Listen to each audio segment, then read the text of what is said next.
할렐루야. 오늘 우리 주님의 크신 은혜와 사랑이 사랑하는 모든 여러분들과 함께 하시기를 주님의 이름으로 축원합니다. 사랑하는 여러분, 오늘 본문 말씀의 세례 요한이 그의 제자들과 대화를 나누면서 여러분, 예수님께서 여러분 활동하시고 공생애를 시작하시니까 많은 사람들이 세례 요한을 떠나서 예수님께로 몰려가는 모습을 보게 되었습니다.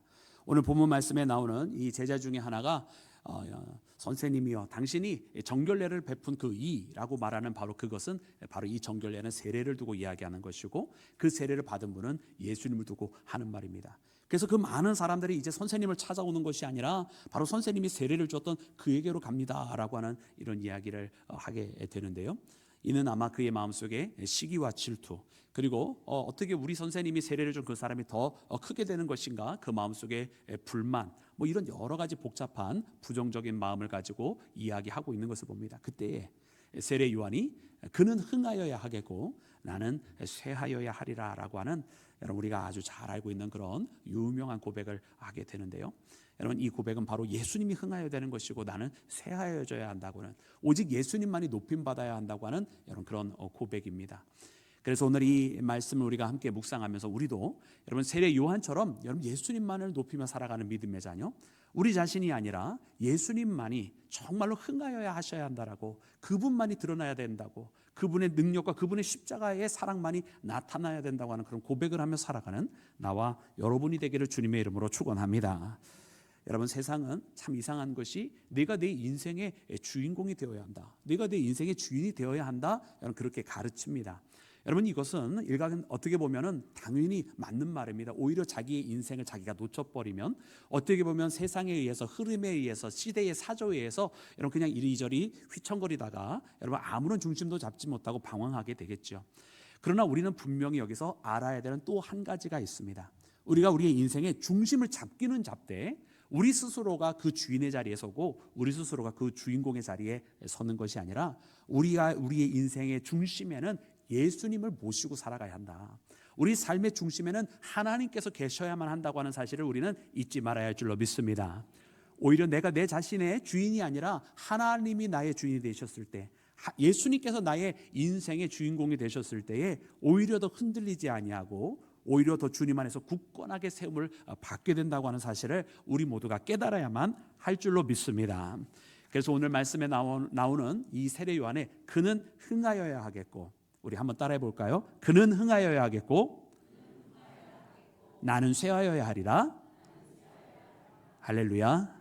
이 믿음의 고백에 담겨져 있는 그 깊은 여러분 진리의 말씀을 발견하는 나와 여러분이 되기를 주님의 이름으로 축원합니다. 사랑하는 여러분, 그러면 우리가 예수님을 우리 인생의 주인으로 삼고 예수님께서 우리 인생의 주인공이 되신다고 한다면, 여러분 우리는 무엇을 하여야 하겠습니까? 여러분, 우리가 아까 함께 고백했던 그는 흥하여야 하겠고 나는 쇠하여야 하리라라고 하는 여러분 이 믿음의 고백 속에 담겨져 있는 것 하나는 바로 우리는 쇠하여져야만 한다고 하는 것입니다. 그래서 우리의 삶은 거룩한 쇠퇴의 발걸음이 있어요.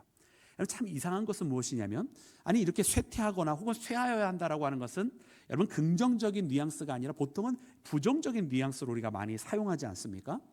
그럼에도 불구하고 예수님께서 우리 인생의 주인이 되시기 위해서는 바로 그 우리가 일반적으로는 부정적으로 느껴지는 그 쇠하여져야 되는 그 길을 우리가 가야만 한다고 주님은 말씀하고 계시더라는 거예요. 그래서 오늘 본문 말씀에 보니까 그러면 내가 쇠하여진다고 하는 것이 도대체 무엇이냐, 내가 쇠퇴한다고 하는 것이 도대체 어떤 의미에서 주님 말씀하시는지를 말씀을 깊이 바라볼 수밖에 없더라고요. 이 말씀을 묵상할 때 그 말씀을 먼저 원어적인 의미로 보았더니, 여러분 이 쇠하여야 한다는 말은 여러분 이 단어로 쓰여져 있습니다. 우리 원문을 띄워주시면 그 말씀 우리 함께 보기를 원하는데요. 그 말씀은 여러분 엘라토우라고 하는 단어로 쓰여져 있어요. 이 엘라토우라고 하는 단어가 여러분 이 두 가지가 있습니다. 하나는 쇠하다라고 이제 우리가 번역을 하고, 또 다른 하나는 열등하게 하다, 이런 의미가 있어요.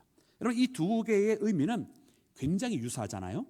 근데 이 전달되어지는 방법은 굉장히 다릅니다. 왜냐하면 쇠하다라고 하는 의미는 여러분 이제 때가 시간이 흘러가면서 점점 자기가 나약해지는 것을 쇠하다고 보통 이야기하는 것 같아요. 그죠? 그게 쇠하여지는 거잖아요. 그러니까 우리가 굳이 문법적으로 표현하면 자동사적인 의미가 훨씬 더 많습니다. 그런데 반면에 여러분 열등하게 하다는 것은 무슨 뜻입니까? 열등하게 하다. 시간의 흐름에 따라서 자기가 점점 나약해지는 것을 의미합니까? 여러분 그렇지 않거든요. 원래 있는 것이 있는데, 원래 가진 것이 있는데 누군가가 이 열등하게 하는 어떤 그 주체적인 존재가 있어서 그가 다른 그 타겟을, 그 목적 대상을 열등하게 만드는 겁니다. 그러니까 이것은 여러분 다 동사예요. 그럼 오늘 본문 말씀에 이 본문 말씀에는 어떻게 쓰여졌는가 보았더니 이 엘라토라고 하는 단어가 엘라투스테이라고 되어 있어요. 그러니까 이 투스테이는 뭐냐면 여러분 우리가 흔히 영어에 PP형 막 이러잖아요. 그러니까 이게 피동이 되어지는 피동. 즉 다시 말하면 타동사로 여러분 이 만들어서, 즉 다시 말하면 우리가 그냥 세월이 지나서 단순하게 나약해졌다 이런 뜻이 아니라 누군가가 나를 열등하게 만들었다는 의미로 사용이 되어졌단 말입니다. 그러면 오늘 본문 말씀에 요한은 이렇게 고백을 하고 있는 거예요. 나는 쇠하여져야 하려는 이 고백은 나는 하나님에 의해서, 여러분 누가 우리를 이렇게 낮추시겠습니까? 하나님이 낮추시는 거거든요. 하나님에 의해서 나는 낮아져야만 하리라고 고백을 하고 있는 겁니다. 할렐루야. 여러분 우리는 예수님께서 우리 가운데 주인이 되시기 위해서는 여러분 내 자신이 낮아져야만 되고, 그리고 내 자신이 낮추어야만 하는데, 여러분 내 자신이 스스로 낮아지지 아니하니까 하나님께서 어떻게 하시냐? 하나님께서 우리를 낮추시는 때가 있다는 거예요. 그리고 그 하나님께서 우리를 낮추실 때 우리는 그것을 기꺼이 응답하며 순응하며 그것 또한 아멘으로 받아들일 수 있는 믿음의 길을 함께 걸어가야만 할 줄로 믿습니다. 사랑하는 여러분, 우리가 이것은 참 머리로서는 그 이해가 돼요. 아, 하나님께서 우리를 겸손하게 만드시고 나약하게 만드시는구나, 약하게 낮추시는구나, 우리가 이해가 되지만 실제로 우리의 삶에서 그것을 받아들이는 것은 여러분 쉬운 일만은 아닙니다. 왜 하나님 나를 이렇게 하십니까? 라고 오히려 하나님 앞에 따질 때가 많고, 왜 하나님 나만 그렇게 됩니까? 아니 내 친구들은 다 잘 됐고 내 주변에 있는 사람은 다 잘 나가는데 왜 나는 믿음 생활 열심히 하고 기도 생활도 하고 예배 생활도 꾸준히 하는, 왜 나는 이렇게 됩니까? 라고 오히려 하나님 앞에 여러분 반항심 생길 때 있지 않았어요? 그러니까 우리는 우리의 머리로 생각하는 것과 실제로 그 순간이 우리한테 다가왔을 때 받아들이는 것은 굉장히 아직까지 괴리감이 있는 상태에 있다라고 하는 것입니다. 여러분 우리가 욥을 보니까 여러분 당대의 의인이라고 부름받았던 이 욥, 여러분 그가 어떻게 됐습니까? 하나님께서 여러분 그를 시험하게 내버려 두시니까 그가 가지고 있는 모든 것을 다 잃어버렸어요. 그죠? 그가 가지고 있었던 여러분 모든 여러분 조건들이 다 사라지고 심지어 자식도 죽고 아내는 자기를 저주하면서 여러분 떠나버렸습니다. 여러분 근데 이와 같은 상황 속에서 욥이 뭐라고 그랬습니까? 주시는 이도 여호와시니 시요 가져가신 이도 여호와시니 여호와의 이름만이 찬양 받으리로다. 아멘이십니까? 진정으로 아멘이십니까? 사랑하는 여러분들이 가지고 있는 모든 것 주님께서 다 가져가셔도 아멘이십니까? 아멘이 한 3분의 1로 줄었어요. 욥은 바로 그런 고백을 하였던 것이거든요. 주신 분도 하나님이신데 가져가신 분도 하나님이에요. 이걸 어떻게 받아들여요? 아니 다른 물질들은 다 가져가셔도 괜찮아. 근데 내 사랑하는 자식들까지 데려가시는데 어떻게 그걸 수용합니까? 아니 나와 함께하였던 내 인생의 반려자로 여겼던 내 아내가 갑자기 나를 비난하고 모욕하면서, 아니 이와 같은 상황이 된데도 당신은 당신 하나님만을 찬양하냐고 비난하면서 떠나가는데 그걸 어떻게 견딥니까? 친구들이라고 와서 위로를 해주는 것이 아니라 오히려 네가 잘못해서 그러지 다 너의 죄 때문이야라고 하면서 비난하고 있는데 그걸 어떻게 감당하십니까? 근데 욥은 그거를 감당했어요. 물론 쉬운 과정은 아니었어요. 우리가 그 욥의 과정을, 긴 이 과정 한 장 한 장을 바라보면 욥도 굉장히 심란한 여정을 계속해서 겪어나가는 것을 봅니다. 그러다가 그가 마지막에 되어서야 내가 이전에는 들어서 알았지만 이제는 눈으로 보아서 주님을 안다고 그렇게 변화된 모습으로 고백을 하고, 죽은 자식 또한 하나님께서 이 땅에는 모든 가산들은 다 2배로 늘려주시는데 자식만큼은 예전에 주셨던 딱 그 숫자만큼, 다른 건 다 갑절인데 자식은 딱 그대로 숫자만큼을 주시는 거예요. 근데 그것이 오히려 감사의 제목인 것을 깨닫게 되어지는 것은, 세상에 있는 것들은 다 없어졌다가 다시 생기는 것이니까 갑절로 주시는 것이지만 자식은 죽은 것이 없어진 것이 아니라 먼저 부름받아서 하늘에 간 것이고, 다시 새롭게 주신 똑같은 수의 자식은 이 땅에 지금 있는 자식이니까 하늘에 있는 자녀들과 이 땅에 있는 자식 합하여서 갑절의 자녀를 하나님께서 주신 것인 줄로 믿습니다. 그래서 하나님께서 다 그렇게 회복시켜 주시는 이 일을 경험하는 거예요. 그러나 이 일이 이루어지기 이전까지는 이 하나님께서 자기를 낮추시는 이것을 참고 견디는 것이 여러분 보통 일은 아니었는 거예요. 우리가 보통 말씀해 보면 여러분 다윗을 보면 참 다윗이 얼마나 승승장구했습니까? 그러나 이 다윗도 그렇게 여러분 날마다 좋은 일들만을 경험한 게 아니에요. 물론 그가 골리앗을 죽였을 때에도 사울은 천천히요 다윗은 만만이라는 이야기 들었지만 그 후에 그에게 찾아온 것은 사울로부터 핍박을 받고 도망쳐 다니는 여러분 그런 처량한 신세잖아요. 그럼 왕이 되면 그 다음에 편했습니까? 여러분 그렇지 않고 왕이 된 다음에도 자기 아들 압살롬이 반란을 일으키는 상황이 벌어집니다. 여러분 압살롬이 반란을 일으킬 때 여러분 다윗이요 그 성경에 있는 말씀을 보면 신발도 챙기지 못하고 맨발로 도망가는 피난의 길을 감난산 쪽으로 가기를 시작을 합니다. 아니 얼마나 처량합니까? 왕인데요 신발도 못 갖추고 거기에서 맨발로 그냥 자식이 반란을 일으켜 다른 누구도 아니고 자기 자식이 반란을 일으켜서 그거 피해서 이런 피난길 떠나가는 다윗의 모습을 상상해 보시기 바랍니다. 얼마나 비참합니까? 근데 그때에 시므이라고 하는 사람이 나와서 이야기합니다. 피를 흘린 자여 가거라 가거라, 사악한 자여 가거라 가거라. 여호와께서 이 나라를 네 아들 다윗의 손에 넘기셨노라. 네가 피를 흘렸은즉 네가 이와 같은 일을 자초하였노라 라고 하면서 시므이가 다윗을 막 비난하고 저주합니다. 여러분 시므이는 왜 이 다윗을 저주했냐면 사실 시므이는 사울의 일가였어요. 친족이었단 말입니다.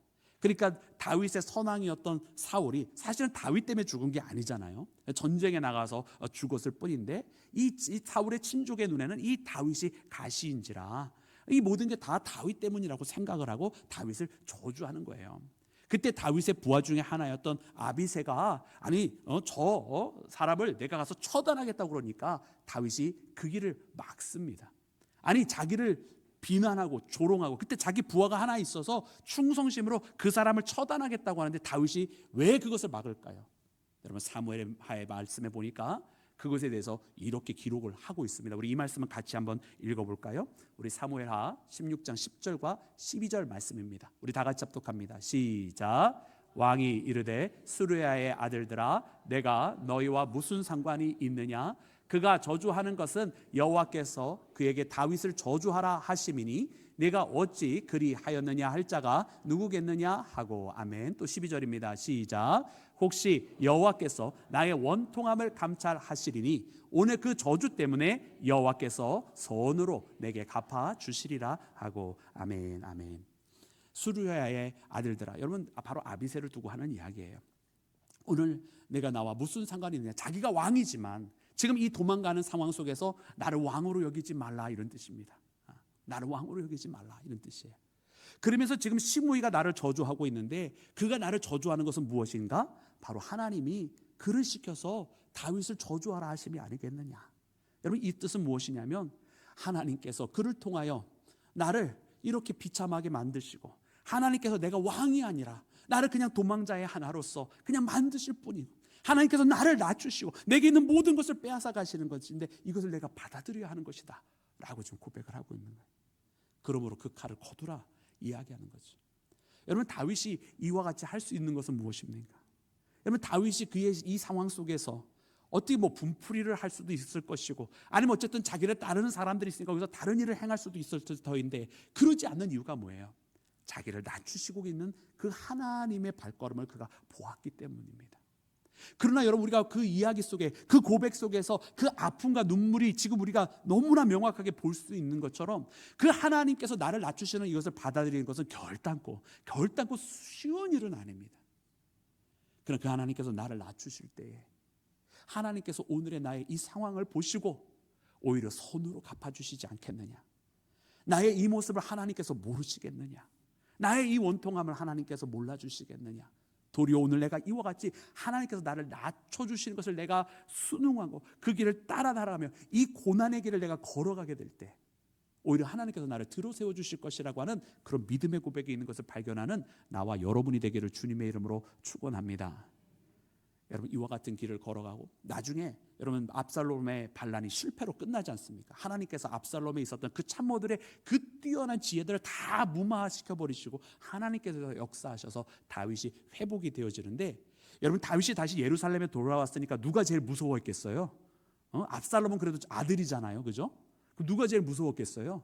다윗이 도망갈 때 저주했었던 저 시므이 아니겠습니까? 시므이와 함께 있었던 베냐민 지파 아니겠습니까? 여러분 그림이 안 그려지세요?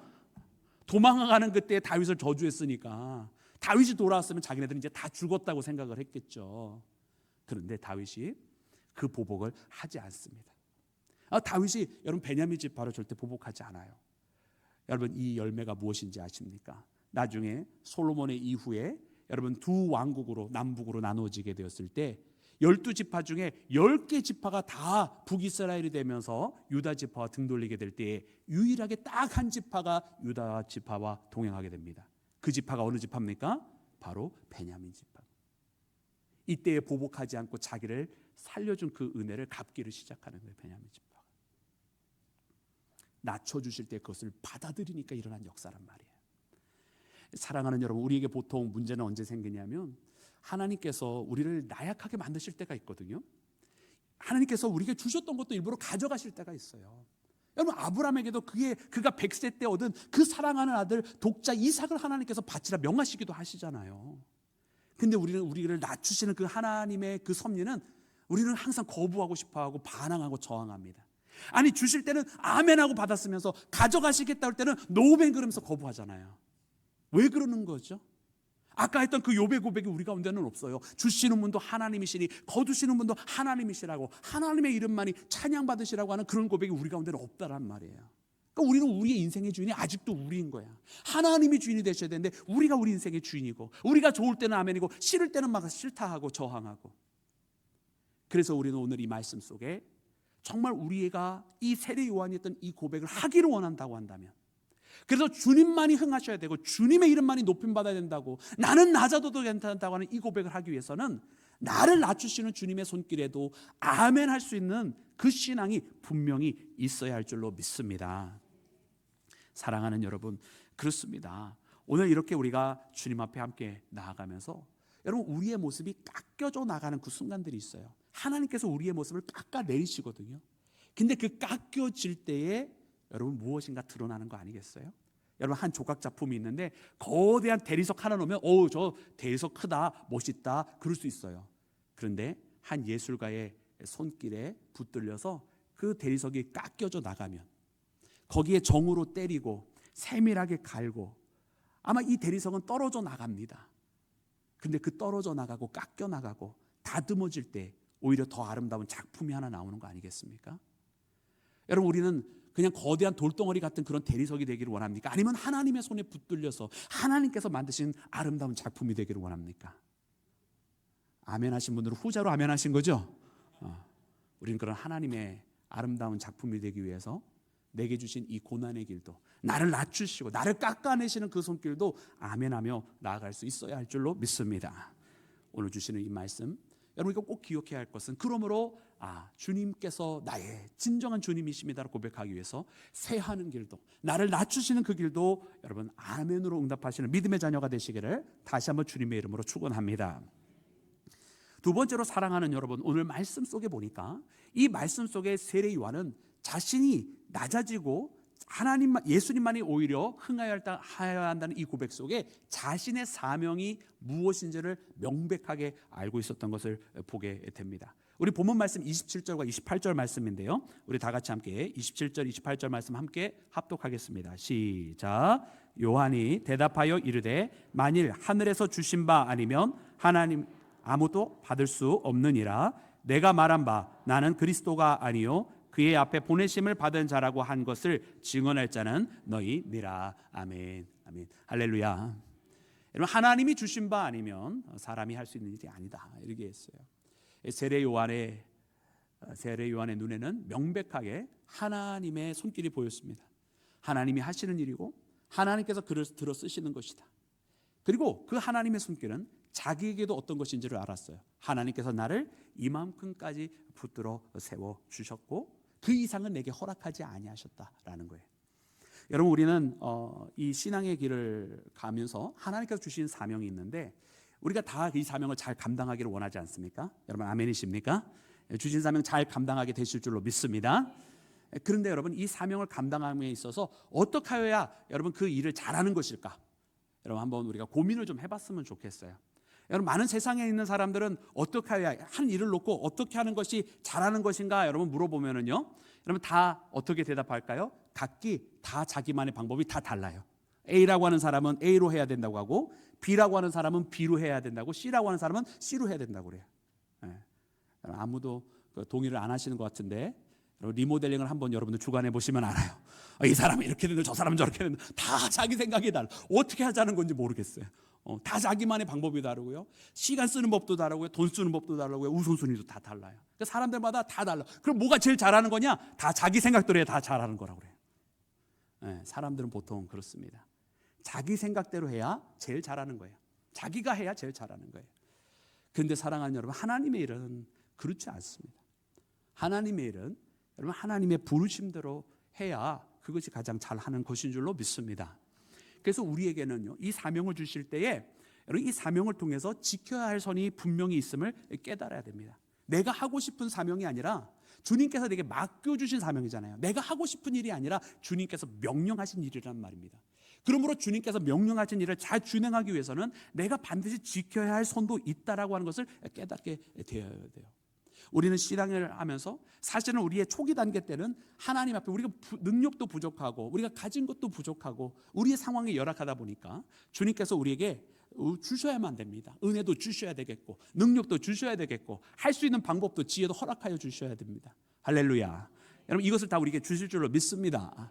근데 여러분 여기서만 끝나면 되는 게 아니에요. 우리가 지혜도 받고 능력도 받았어요. 또 할 수 있는 여건도 하나님께서 허락해 주셔서 우리를 강성하게 하여 주셨어요. 하나님께서 그의 사람을 쓰시기 위해서 그로 하여금 할 수 있는 조건들을 하나님께서 만들어 주신단 말입니다. 근데 여기서 주의 일을 행할 때는 반드시 알아야 되는 것이 뭐냐면 내가 이 이상 넘지 말아야 될 선도 있다라고 하는 것을 깨달아야 돼요. 하나님께서 나에게 허락하신 것은 어딘가? 하나님께서 나에게 맡겨주신 것은 어디까지인가?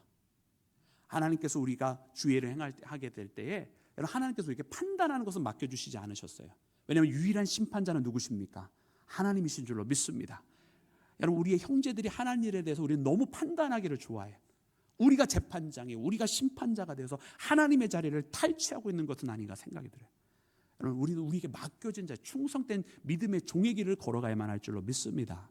여러분 세상에 있는 사람들은 통제하기를 좋아합니다. 자기가 통제하지 못할 때 불안해합니다. 자기가 컨트롤해야만 잘한다고 생각을 하고 끊임없이 통제의 욕구가 있어요. 그러다 보니까 이런 모습 때문에 어떻게 합니까? 기도도 그렇게 해요.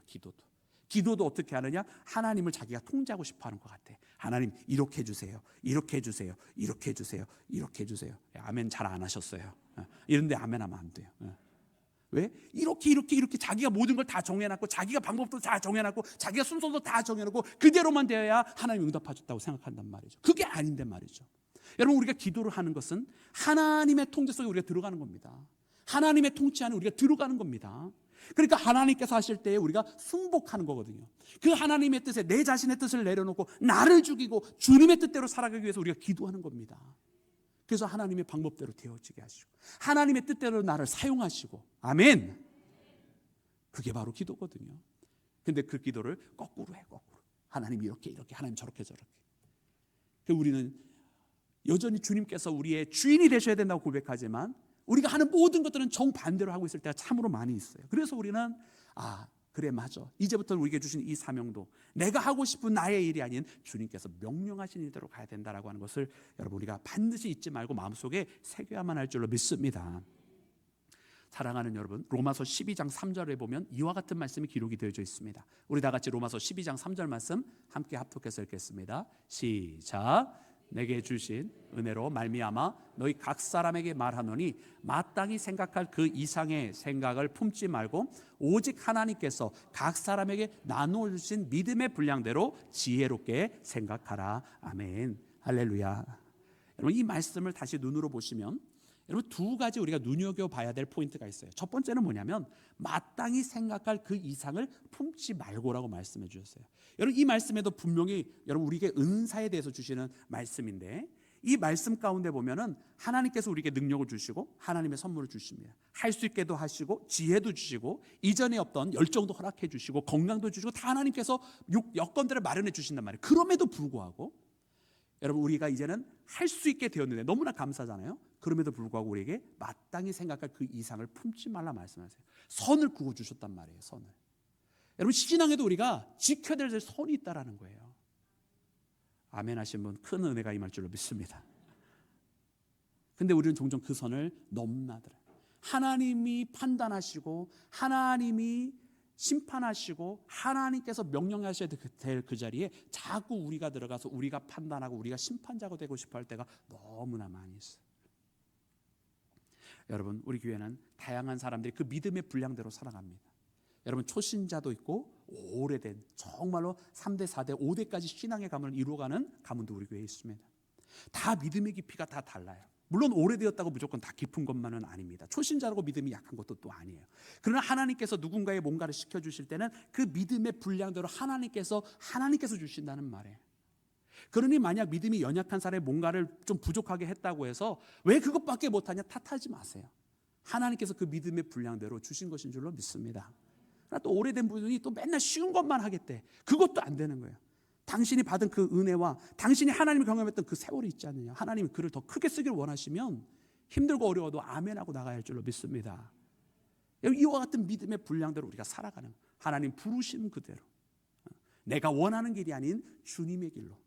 여러분, 주님께서 나의 진정한 주인이시라고 한다면 우리가 그와 같은 길을 걸어가야만 할 줄로 믿습니다. 여러분, 세례 요한은 어떤 부르심을 받았습니까? 여러분, 그는 광야에 외치는 소리라고 그랬어요. 그는 오실 분을 준비하는 자라고 그랬어요. 그 광야에서 외치는 소리고 오실 분을 준비하는 자라고 한다면 여러분, 그는 구원자가 아니에요. 그는 구원자 되실 분의 길을 앞서서 준비하는 자란 말이에요. 여러분, 이 요한의 별명이 뭡니까? 세례자입니다. 그래서 세례 요한인 거예요. 여러분, 이 세례라고 하는 것은 그는 물로써 세례를 주는데 이 세례를 통해서 무엇이 일어나느냐? 사람들이 그동안 자신의 육신대로 살아왔던 것을 회개하는 사건이 일어나요. 그래요, 맞아요. 요한에게 주어진 사건은 바로 그렇게 사람들을 회개시키면서 오실 분을 영접할 준비를 하게 만드는 것이 그의 부르심이었다라는 말입니다. 그러나 그는 구원자가 아니었기에 이 요한의 제자가 와서 사람들이 다 그에게로 갑니다. 그거를 여러분 시기하고 질투할 이유가 없는 거예요. 요한에게 와서 회개하고 준비가 되었다고 한다면 이제 오실 그분을 영접하러 가라고 오히려 보내주어야만 하는 것이죠. 요한은 구원자로 부름받은 것이 아니라 안내자로 부름받은 것이기에 안내자라고 한다면 그 사람들을 그 예수님에게로 안내하는 것이 마땅한 것 아니겠습니까? 그래서 요한은 그는 흥하여야 하겠고 나는 쇠하여야 하리라고 고백을 하였던 것입니다. 사랑하는 여러분, 우리에게 주어진 사명이 무엇인지를 알아야 되는 거예요. 우리에게 주어진 그 사명의 선이 무엇인지도 알아야 되는 거예요. 여러분, 우리 각 사람에게 주어진 그 사명, 사랑하는 여러분들에게 주어진 그 사명, 다른 내 형제들과 하는 다른 사명들, 우리 각자가 자신에게 주어진 그 사명에 충성하고 나의 길을 지키고 하나님의 자리가 무엇인지를 깨달으며 믿음의 고백을 하며 나가는 나와 여러분이 되기를 주의 이름으로 축원합니다. 사랑하는 여러분, 그리고 마지막으로 오늘 본문 말씀해 보니까 여러분, 예수님을 주인으로 섬기는 그 길은 바로 신랑의 친구가 되는 길이다라고 하는 것을 깨닫게 됩니다. 우리 본문 말씀 29절 말씀 함께 합독해서 읽겠습니다. 29절 시작. 신부를 취하는 자는 신랑이나 서서 신랑의 음성을 듣는 친구가 크게 기뻐하나니 나는 이러한 기쁨으로 충만하였노라. 아멘. 할렐루야. 여러분, 신랑이 기뻐하는 것만으로 그 친구가 기뻐하는데 바로 나는 그 기쁨이 충만하다. 여러분, 세례 요한은 바로 그런 신랑의 친구됨의 기쁨을 가지고 있었습니다.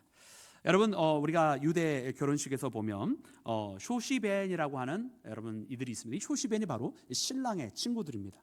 이 신랑의 친구들이 하는 일은 무엇이냐면 이 결혼식을 이제 준비를 하는데 결혼식에 대한 이제 신부의 아버지의 집이 보통 결혼식장이 되거든요. 정통 이제 유대 이제 예법에 따르면 그 결혼식을 준비하게 될 때 신랑의 친구들이 와서 그 결혼식을 같이 준비를 해줘요.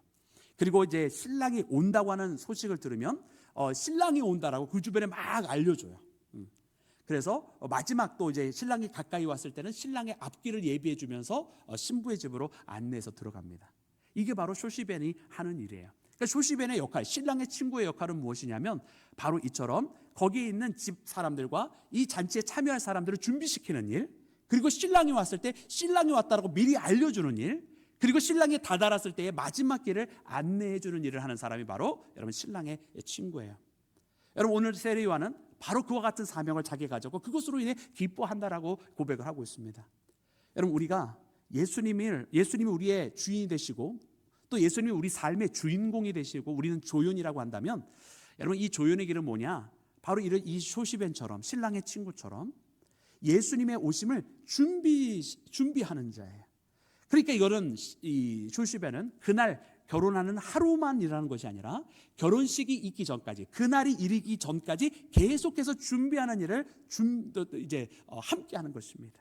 여러분, 우리가 예수님의 친구면 마지막 주님 만나는 날만, 그래서 내가 죽기 딱 하루 전에 주님 고백하고 가는 그런 사람이 아니라 지금부터 계속해서 주님 만나는 날 준비하는 것이고, 지금부터 계속해서 주변에 있는 사람들이 주님 만날 수 있도록 도와주는 사람이 바로 신랑의 친구, 바로 우리 모두가 되어야 할 줄로 믿습니다. 그리고 신랑의 친구는 여러분 결단코 자기 목소리를 내지 않습니다. 신랑의 친구는요, 열심히 신랑의 음성이 들려지기만을 기다립니다. 그래서 신랑의 음성이 들려지면 이제 가까이 왔다라고 외쳐주는 것이고, 결혼식장 안에 들어가게 될 때에 신랑의 목소리와 필요를 듣고선 사람들에게 이야기해줘요. 왜 신랑이 여기서 막 이것저것 막 할 수 없잖아요. 그러니까 신랑의 친구들이 그 일을 도와주는 거예요. 그러니까 여러분, 신랑의 친구는 자기 말을 하는 사람이 아니라 신랑의 목소리에 귀 기울이고 그것을 대변해 줍니다. 여러분, 우리가 예수님의 친구, 신랑의 친구가 된다면 여러분, 우리 목소리, 우리 뜻, 우리 생각을 말할 것이 아니라 예수님의 뜻을 듣고 예수님의 말씀을 전하여 주는 믿음의 사람이 되어야 할 줄로 믿습니다. 우리 사랑하는 모든 믿음의 가족들이 그런 이야기를 더 많이 했으면 좋겠어요. 내 생각에는 이게 맞다가 이런 이야기 말고, 예수님께서 이것을 원하시지 않느냐, 하나님께서 이런 것을 더 기뻐하시지 않겠느냐, 하나님께서 우리에게 이거를 바라신다. 할렐루야. 여러분, 그런 언어들을 우리가 더 많이 썼으면 좋겠습니다. 그래서 예수님의 뜻을 전하는 자, 바로 신랑의 친구의 자리에 서서 신랑이 기뻐할 때, 주님께서 기뻐하실 때 그 주님의 기쁨이 곧 나의 기쁨이라고 고백하는, 바로 그는 흥하여야 하겠고 나는 쇠하여리라고 하는 그런 믿음의 고백을 하는 진정한 예수님의 친구가 되는 나와 여러분이 되기를 주의 이름으로 축원합니다. 그래서 오늘 이 말씀을 통해서 우리가 다시 한번 주님 앞에 가까이 가며 정말 내 인생의 주인공은 누구신지 발견하고 나는 조연입니다라고 하는 그런 고백을 할 수 있는 믿음의 자녀가 되어서 주님과 함께 나가는 우리 모두가 되기를 주의 이름으로 축원합니다.